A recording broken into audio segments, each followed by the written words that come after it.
রথযাত্রার দিন তো সকাল সকাল উঠেই পড়েছিলাম, আর তারপর সব রান্নাবান্না সেরে ফেলেছিলাম। ভোগের বানিয়েছিলাম পনিরের তরকারি, পায়েস আর লুচি। আর তারপর সেগুলো কমপ্লিট করে চলে আসলাম পুজোর দিকে। প্রথমে ভোলে বাবাকে স্নান করিয়ে, তারপরেই ছোট্ট গপুকে দুধ দিয়ে আর পঞ্চামৃত দিয়ে স্নান করিয়ে নিলাম।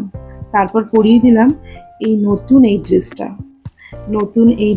এবার গপুরকে পুরো পাগড়ি, নতুন ইয়েলো কালারের পুরো ঘাগরা, সঙ্গে বাজুবন্ধ আর অনেক কিছু দিয়ে ওকে সাজালাম। তারপর দিয়ে দিলাম ফুল, আর একটু আতর তো দিতেই হয়, তো আতর একটু দিয়ে ওকে সাজিয়ে গুছিয়ে বসালাম।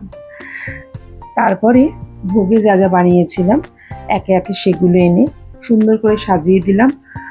আর জগন্নাথ দেবকেও গোলাপ জল দিয়ে সুন্দর করে মুছিয়ে দিয়েছিলাম।